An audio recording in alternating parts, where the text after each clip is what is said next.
Hello, my loves. Welcome back to Chemistry with Kismet Tarot. I am Monica, and today we are diving into Virgo energy. So if you guys have been watching any of the other sign readings or collective readings or anything like that, you guys know I've been really sick lately. That's why there's such a huge gap in the readings, because I spent about a week in the hospital, and then I spent about a week recovering from being in the hospital, and navigating through finding out that my endocrine system has basically crashed. We're starting to get all of the they did a bunch of tests that take a long time for the results to come back. We are starting to get those test results back. I have to go over them with the doctors in the beginning of December. We think that we know what has been going on. And there's the possibility that there are two separate things, or that one of them has spread significantly, including into my blood and bones. So I'm hoping kind of for the first one, which, it's possible because of my genetics that I could have two separate cancers going on. I could have two separate things going on. It could be benign. The tumors that they are looking for, to tell you guys, this stuff, if you've been concerned, the tumors that they're looking for tend to veer or tend to stay on the benign side. They do have a lot of different ones that are occurring, and we do know that I have at least one or two of them. One we do know of for sure in my foot. We found that back in September, but this is a journey. It's a process. Spirit has been leading every step of the way. It has not been easy, but I am thrilled to be back. If you guys can see, we have our Christmas tree up now. I did a little bit of shifting and rearranging of furniture to kind of start transitioning my home to that holiday energy. Getting stuff clean when I got home from the hospital. I just really needed to shift everything around. That has been happening more and more. But with my physical limitations, it's still one of those really slow burning processes. I currently, I wasn't sure. I got to tell you guys, I wasn't sure what I was going to do. I've been going through these moments of nothing really feels quite real about the situation for me. I'm not really sure how my life got here. These kind of depersonalization, derealization moments that are absolutely normal in times like these. My life, it has irrevocably changed in so many ways and so many levels, from, family interactions to my physical health, to just about every aspect of my life has changed, and it continues to change. And so I wasn't sure about coming back. I've had your cards sitting here since 2 days after I got home from the hospital. And with your cards here, it was, I needed to change. I needed to make that shift. I was journaling because I slept most of the day. So now I'm up at night, and, my circadian rhythms are kind of backwards, and they've been that way since the hospital. Since about midway through my trip, when I got borderline comatose. I almost slipped into a coma in an adrenal crisis. And it was very scary. And so ever since then, I've had some trouble sleeping at night, and I feel more comfortable and safe sleeping during the day. For whatever reason, my brain just has that association. But as I was journaling, I was on YouTube, and I was actually pulled to Kismetology, my tarot channel for zodiac rising signs. And I was like, this is curious. What's going on, Spirit? So I was actually pulled to some of the collective readings. And I had just kind of randomly scrolled, selected one, and I was like, okay, Spirit, like, you don't want me to know what it's about, whatever. It's fine. I was being led. I trusted everything, every step of the way. And turns out it was one of the Virgo moons. I think it was the Virgo full moon of 2023, which happened March 3rd. Just so happened to be the day that I was diagnosed with Ehlers-Danlos syndrome.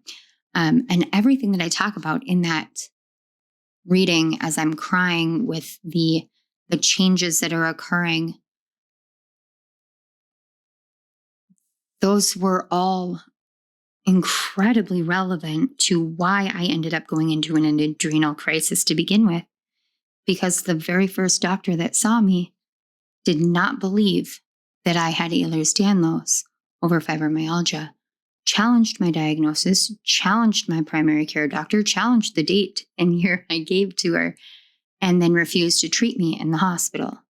And just created a tumble down effect, which I talk about in, I think, that one or the other video that I watched. And I listened to myself talking and realized that I've been saying the same things.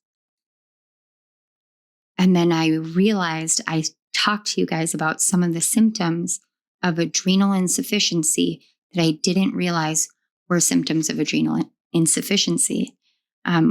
Because I had equated it to something else. And I talk about that because of my medical trauma.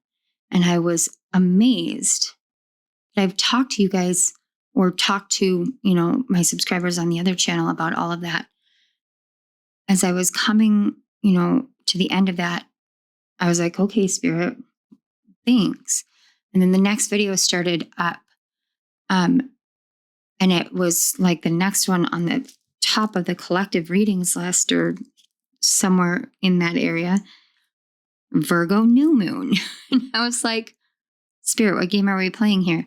And I was listening to the video. And I was talking about making changes, about living your truth. Not just saying these things, but actually embodying them. Walking forward in your life, embodying these changes. And that's something that I have spent the last many, many months really, really working on. And so as I was journaling and listening to this stuff, I was also thinking about the nature of change and how change really is magic in this world. And here I sit. It's 5:39 in the morning. My entire family is asleep right now. I'm really hoping I don't wake my son up. Lit an intention candle behind me. Willow, who just got her staples out because we had her fixed while I was in the hospital, sleeping on the chair that I put back here. You guys can't see it. I think I should take pictures of my setup here on the other side, the side you guys don't get to see, so you guys can see how we hang out in this zone. But I found myself being brought back here, brought back to doing these messages that start with this energy of magic for you guys. Magic is nothing beyond the change and the shift in energy of what we bring in. So, and please excuse my nails. It's been a hot minute or, few weeks. And with my immune system crashing and everything, it's not advisable for me to go out. I'm going to take these off eventually, but just haven't gotten around to it. Anyway, we're talking about magic here. Changes. See, this is working magic as I drop my phone. I think Spirit really wants you guys to pay attention to the concept of the connection between change and magic, because everything changes in life at some point or another. It's the nature of energy. It changes. It doesn't get destroyed, but it changes, as do we. It's in the embracing of these changes, even just the acceptance of it. And sometimes it's hard to get to that acceptance. I get it. It is. We got to face the changes that we're asked to make. and we have to face the fears that we have surrounding making these changes. And then we have to take those action steps into making the changes.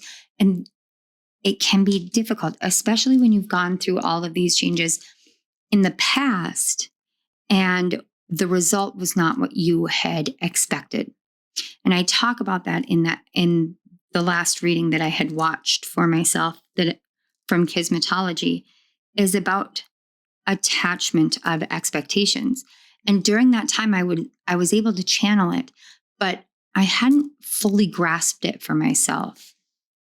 It has taken me months to understand the nature of expectation, the pervasive nature of expectations. Because when we expect something specific, we oftentimes get whatever it is going to be that will allow us to experience that expectation placed back on ourselves, so to speak. I hope that makes sense. So essentially, we expect something, we get the opposite. And we get the opposite because to understand the experience of, we also have to understand its polarity. It's the nature of the universe, the nature of this life that we live, the nature of pretty much everything. I apologize if there's a bunch of background noise or anything like that, and, the lighting. I sort of apologize. This setup is easy, minimizes the impact and energy, and it allows me to sit and chit chat with you guys. So I only sort of apologize. And I only apologize if it is something that creates an aversion, because I really feel like these messages are important. I also want to say thank you guys. Thank you, Virgo. Me listening to those messages for the Virgo full moon and new moon reminded me of why I'm here, of what I feel like is at stake for me to walk away from this, but also why I struggle so hard with staying true to this path, because I am so passionate about it, because it means so much to me. I lost sight of the fun. I lost sight of the passion. I took on it as a responsibility. And it is a responsibility that I hold in channeling these messages. And that's important, owning our responsibilities. But I lost sight of the fun. And I genuinely want to bring that back. Reinfuse all of everything with it. And Virgo, you're the one that brought me back. Your energy brought me back here. So thank you, because you called me to service. And I just merely answered. So we are working on looking at these soul lessons from Pluto. Pluto, who's been transiting through Capricorn from 2008, I believe, was the official ingress in without a toggle back and forth, until November 19th, where Pluto ingressed back into Aquarius, going direct, and will not return to Capricorn for another 246 or so years. That's a big deal, guys. We survived Pluto and Capricorn.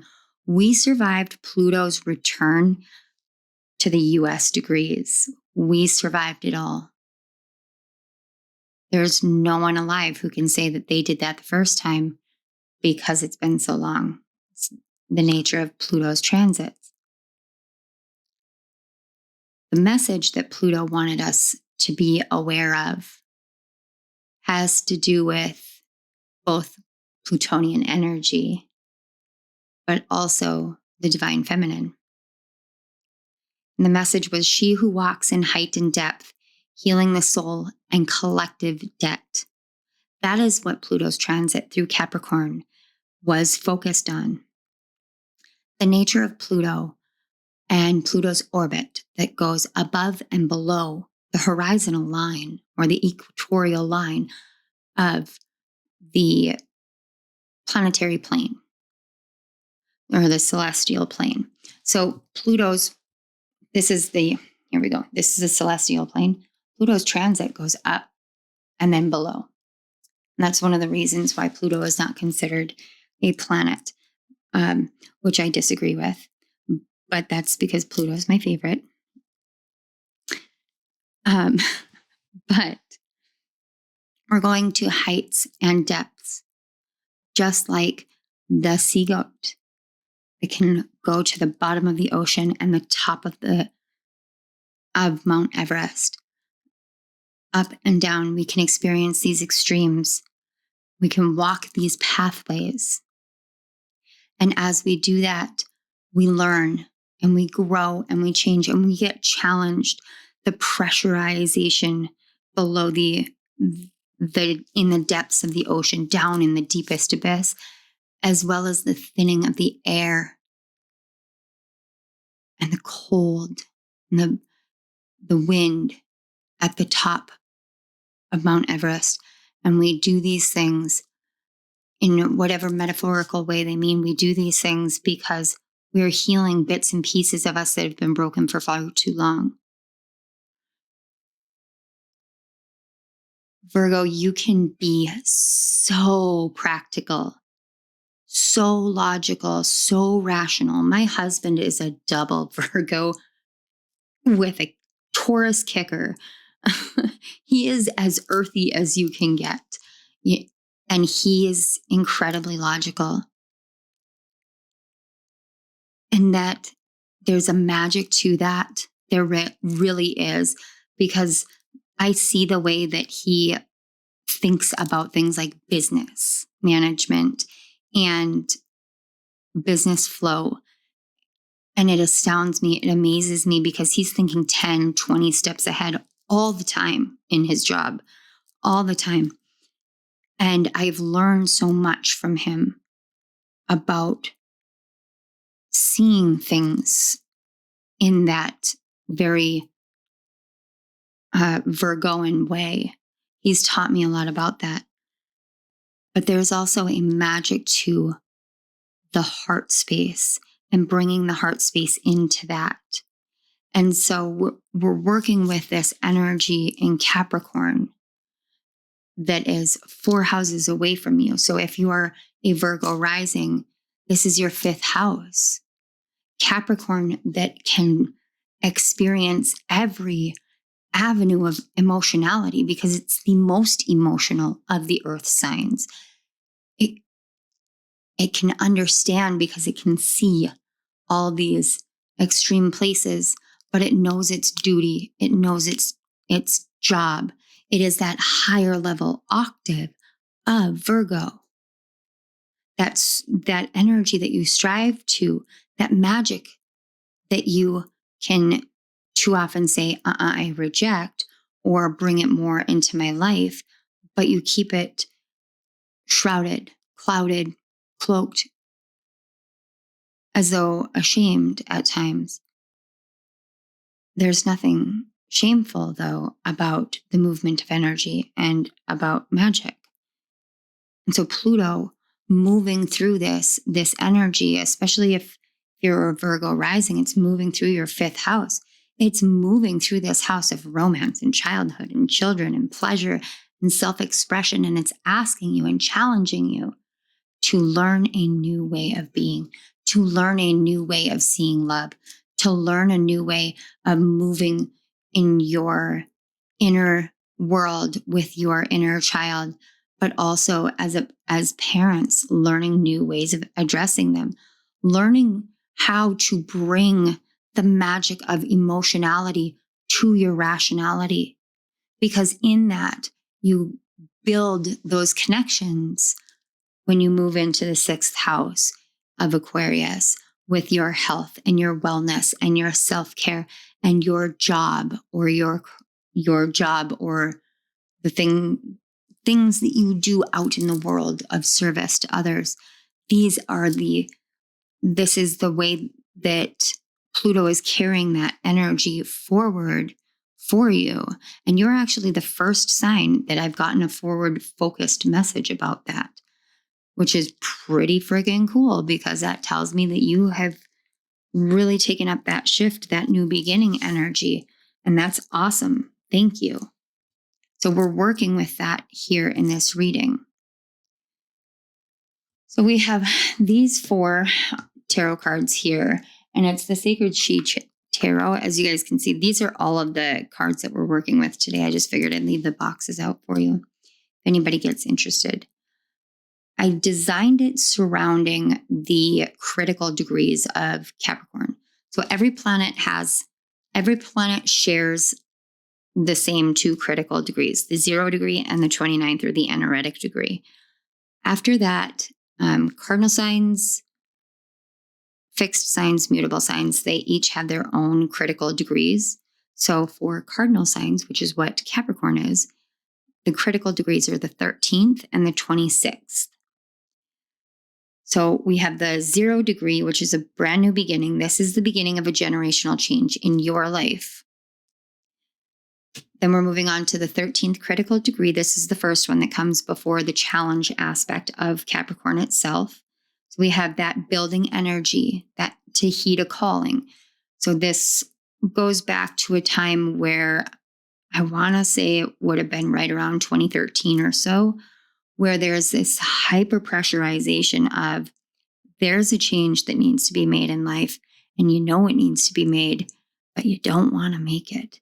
So there's going to be a building pressure. I remember it in my life. And then we have the 26th degree over here.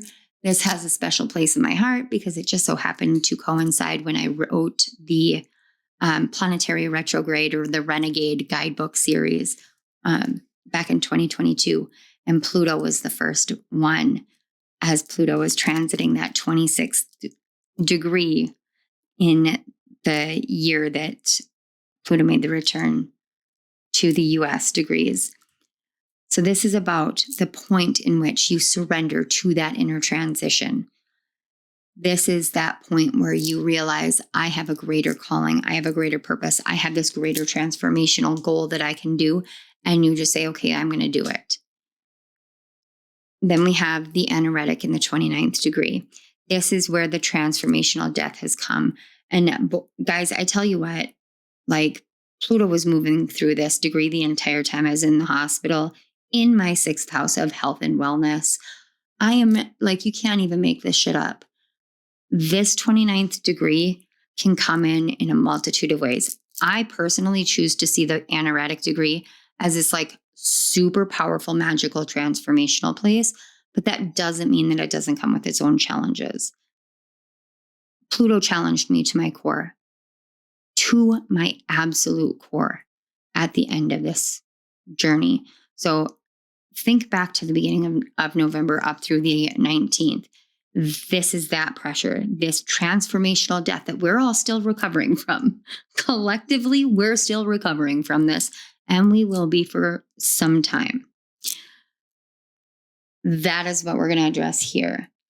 Through the bottom here, we have the different oracle cards. These are guidance for integrating the Plutonian energies and allowing death to be the guide, guiding you to this new beginning on the other side into the sign of Aquarius. I don't intend on divining these. I haven't been doing that for any of the signs, mostly because I was very, very sick and Spirit was like, we need to make a change because I'm already on that track and there's only 4 signs left. I do want to honor that in this way.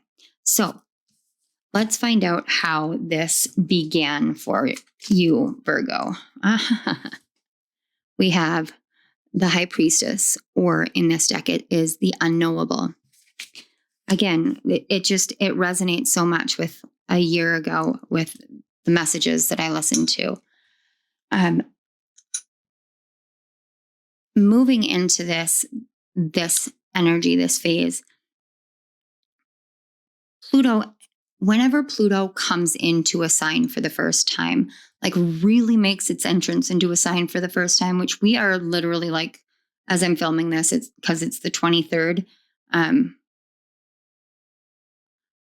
4 or 5 days since we have experienced this energy, everything is different.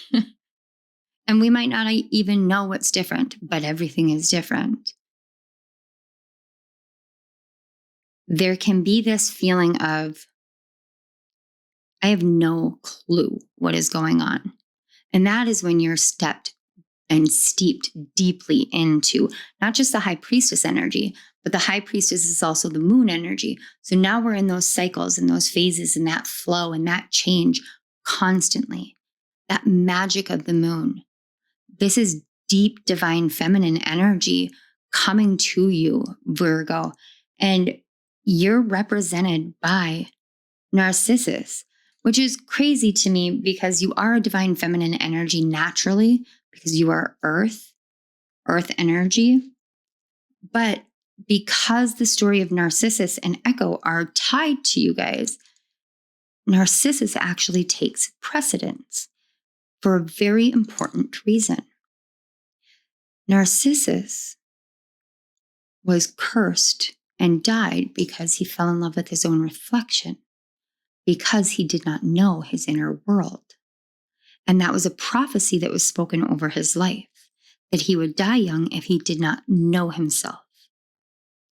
So as this moves in, as Pluto moved in, this energy of the unknowable, of the things that you had shut off, that emotional realm of understanding and awareness, pushed a door open, a door we collectively did not have the key for. And that's something that I am realizing as a theme lately with the cosmic energies. The planets seem to be key holders for our own collective psyche, and they're unlocking shit right now, like a lot of shit. So again, this unknowable energy, that would be what it feels like. Somebody suddenly has a key to your house. You don't remember giving them a key, but they definitely have the key. Definitely have it. So let's see how the progress continued forward. We have Frozen.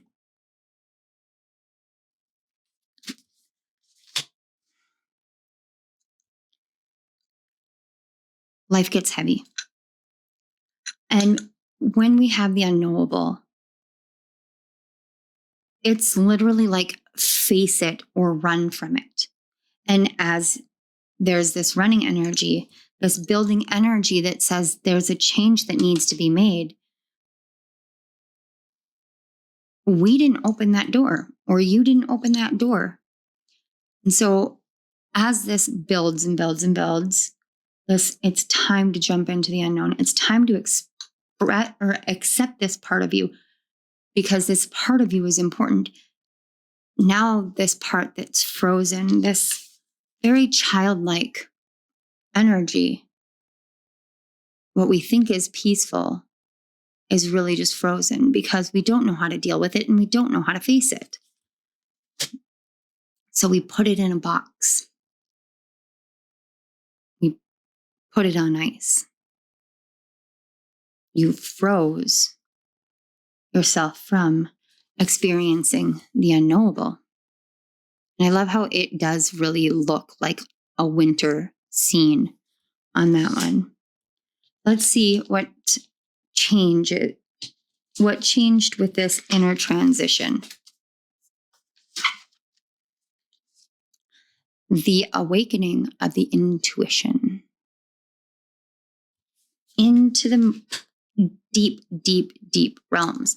So you guys went where the air was the thinnest, thinking, I'll just drift off to sleep up here and this will be fine because I know the earth. I'm comfortable up here in the sky. But between point A and point B, 13 degrees, that's all it took. 13 degrees. That is divine feminine energy. That's the energy of the missing zodiac.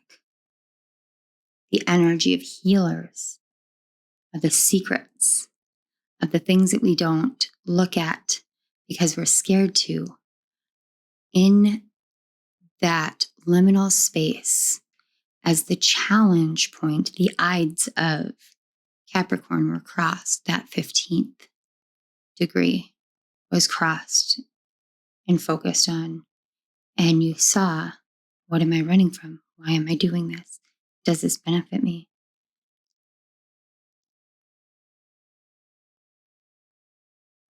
Whether you realized it or not, Virgo, it was into the depths of the ocean you went. I love the beauty of this confirmation. It is literal magic, because these are the energies embodied of Capricorn. Unknowingly, you looked into Capricorn's mirror and said, I'm going to try that. And that can be very uncomfortable. But the point of inner transition is when you started looking at the world and yourself and realizing that intuition is a beautiful thing and it's a gift. And yours is incredibly powerful. Why not shift into accepting it, embracing it, and using it? 2022 and 2023 must have been big years for you with intuition. Holy cow. So we have finally this anaretic degree. This is the one that should be the most fresh. I love this. The 6 of Earth with generosity. In between the peak of the mountain and the beginning of walking towards the water, as the rainbow comes down, we hold our hands out and we realize the nature of giving back. Generosity isn't just about the material. It's about what we give from the heart. Virgo, you guys gave such a generous gift to me today. Your gift brought me here. You gifted me with reminding me of my calling, my passion, of why I do this, of why I love this, of what scared me so much about doing it, and why I walked away. It's funny when you face your own mortality, when you're staring down the barrel of, metastatic cancers, or, even just, even the scope of adrenal insufficiency, where I know that it's in my brain. It's in my brain, guys. Like, it's my pituitary, possibly my hypothalamus, that doesn't work anymore. And you're staring down the barrel of a life changed irrevocably. Things that I wanted to do, I can't do anymore because it could throw me into an adrenal crisis. And I've gained a ton of weight because I have no hormones in my system. So my body is backing up with fluid from top to bottom. It's incredibly uncomfortable. But I have all these tools and these things. And I am embarrassed at what my face looks like. And I know it's medically driven, but I'm embarrassed. And so I make changes and whatever. But I'm sitting here because your energy came through and reminded me that it doesn't matter what I look like. And it doesn't matter how truly sick I am. What matters is that we have a connection and that I get to have this beautiful blessing of a life where it's like living in magic every day. I'm psychic. I grew up thinking that was like the craziest thing ever, but also feeling psychic. It's a beautiful thing that I get to sit here and talk to you guys and help confirm the struggles that you've had, but also the wins, and remind you of how amazing you are. This generosity It's a pressurization to ask you as well, what does generosity really mean to you? You know, guys, I can be brutally honest. We are in a really challenge point financially. And we've been in these places before. We really have. This time it's different because it hasn't been a continual struggle. All our bills are paid. We have a roof over our head. You know, it's a paycheck to paycheck kind of thing. But I could beat myself up that I went to dinner with my husband the day that I saw the oncologist in the beginning of the month. And when we went to dinner together, I left the waiter a $50 tip because he had a limp. And I know how hard it is to be on your feet and have a physical detriment like that where you struggle to walk properly. And I wanted to give back because I could at that time. So I could be sitting here now and be like, well, did I need to leave him a $50 tip for a, $80, $90 bill? No, I didn't. I didn't need to leave him that big of a tip. I did it because my spirit was moved. I'm sitting here and I know that I'm using energy. I'm using spoons, which means I'm going to be napping half my afternoon. I understand that.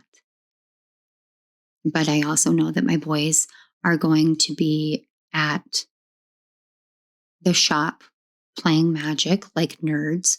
And my daughter is going to be at the mall for her job interview.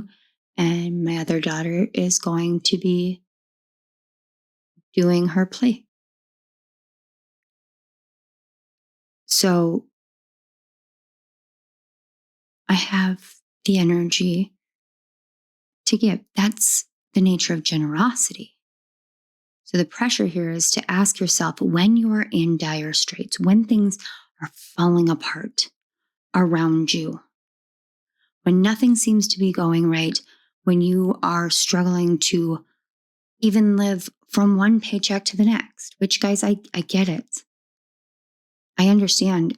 And I understand it on the level of a mom with multiple children. It's scary. It's terrifying. I understand that. But do you look at this world like it's an abundant place or like it is the enemy? Do you think about the things that you've done for other people and regret it because you're now in need and you could have had X amount of resources had you not done that? Or do you look at that and you say, you know what? This is a brief moment in time and it will pass. And it is an abundant universe. And that means the more generous I am in my spirit, the more blessings I receive in return, because this world operates in balance. It operates naturally in balance.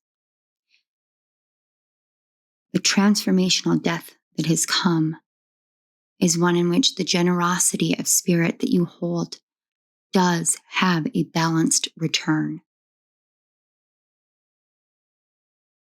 And I'm hearing the worst thing. It's oh man, spirit.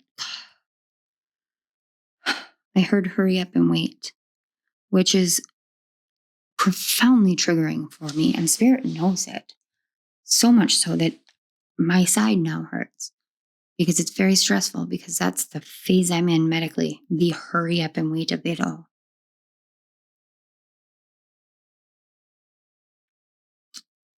That's the hardest part. It's the knowing there will be a return, there will be a balance, but I have to wait. I got to hurry up and get this stuff handled, but I got to wait for the return to come back. That's one of the hardest things that I deal with.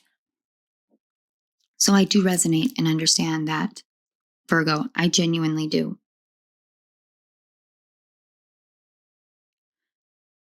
Don't lose sight of your own generosity, but also the generous blessings and wisdom and messages that the universe is bringing to you all the time, all the time, all the time, all the time.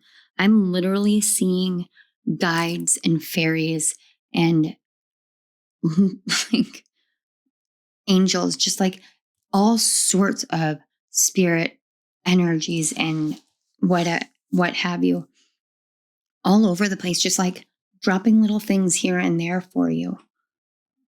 I'm waiting, I'm watching. I'm waiting for you to see it and put two and two together, or put the pieces together and realize that you've never once been alone as you've been navigating through this unknowable time in your life. This awakening of your divine feminine, of your intuition, and of your gifts. This awakening of your heart, Virgo. Never once been alone. There have been a multitude of spirit energies around you all the time, waiting for you to realize that you don't have to use your eyes to see them, but your eyes can. So let's get the energy. I'm just going to work my way from the outside in because we've got dual cards. But in the middle here, this is the secret of the ancestors. And I can feel this very strongly, as this has everything to do with an inherited magic. Okay, interesting. So we have idyllic times, the garden, and paradise. 48 reduces to a 12, which reduces even further to a 3. That is Hangman and the Empress energy. That is the literal epitome of hurry up and wait. Because we have, with the Hangman, you have Neptunian energy. You've got Odin and the Tree of Life, and the time spent hanging upside down, waiting to understand the nature of the garden, the nature of paradise. We have Soul Radiance, Phoenix Rising. Card 53 reduces to an 8. Strength. Wow. Okay. Card 6 with Carried One and the Initiator. Look at that magic. And she is, I believe, Celtic. Maybe Welsh. Card number 4, Selkie, the Soul Skin.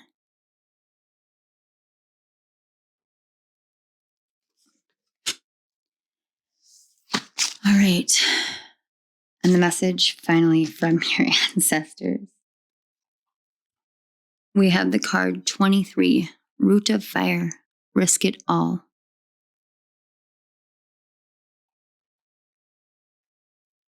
Five, change, transition. Wow. 3, 4, 5, 6. Double sixes.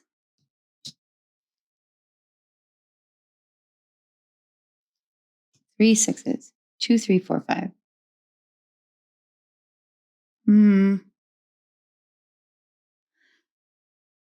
There's no 7s. It goes 6 to 8 with the Phoenix Rising.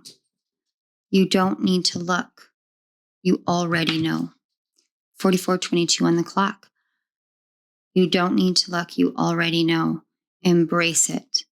Virgo, your ancestors, they want you to dive into this magic. Open your heart completely. Let it be completely open. Live generously from the heart. 44:44. Live generously from the heart. Watch how your foundation stabilizes. This generosity is so important moving into the 6th house. I just came out of a 6th house transit. I understand the nature of it. When you move with this generosity, with being open, and especially with it being Aquarius energy, the amount of return. You have earned it the hard way because you did not walk the path of Narcissus nor Echo. You chose to speak your own words, to see your truth, to go within, and to see who you really are. And that is a feat that not many can do. So own your win and open your heart. That is the advice I can give you from me, but also from Pluto, about allowing death to guide you into your new beginning. All right, my loves, this is what I have for you. And I take the time to say thank you so much. Thank you again for bringing me here, for calling me back. Thank you to your guides, my guides, the Great Spirit, our ancestors, blood, heart, soul, space, and time. Thank you to the Ascended Masters, to the angels, the archangels, especially Archangel Zadkiel. Thanks, dude. Preach. And thank you to the cosmic professors out there teaching us, for we are all made of stardust. Thus they are us and we are them. Thank you for the collective of Virgo. Guys, Virgo, before we go, if you're still here, thanks. But also, you guys will be the first signs to know that I'm going to be shifting signs back to rising sign messages. It was a very divinely guided thing that you guys led me to, because it helps. It helps me, helps you, helps collective. Everybody wins. Be generous of my spirit and have 2 channels that I can give back to the collective and help you guys to understand the nature and the ebbs and flows of the moon and the sun. All right, that's my news. Thank you again, Virgo. I love you guys. I will see you at my next reading. Bye.